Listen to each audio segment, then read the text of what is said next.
And I didn't want to just leave without saying we've made some amazing resources for Key Stage 3 and 4 as well. So this one won't be as long because I know that I like to talk, but I did want to just show off the Key Stage 3 and 4 resources for our secondary school teachers to get them excited. So again, we've got our provocation from the great Graham Grimm asking for some help, and as always, as I mentioned in the last video, this is the activities guidance for Key Stage 3 and 4 teachers.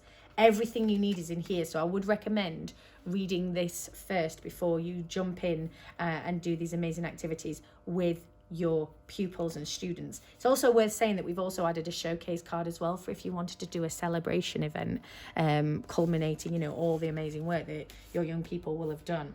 Not only that, so a couple of the resources in Key Stage 3 and 4 that's different, we've got our complaint letter, which did feature in Key Stage 1 and 2. Again, can't get the whole thing out, no idea why, so we obviously need your help for that.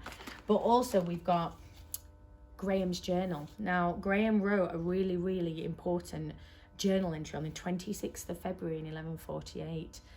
And the thing is when we open up this journal to find out what he wrote, I'm afraid that after Grimm Co Grimmologists did some serious investigation, they found that he actually used invisible ink and the message could not be extracted. We obviously need some children and young people to help us figure out what he wrote.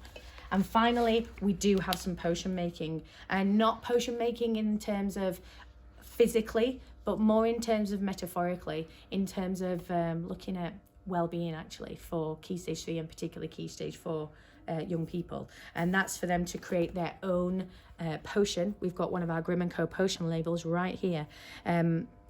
Basically exploring, if you could have a potion that could do anything for you right now, what would it be?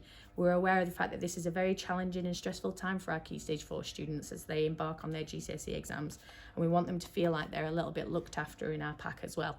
So, yep, 6th of July, day to create. If you need any other information, all of these resources are also available on our website, including the story that is vital to completing this. Thanks.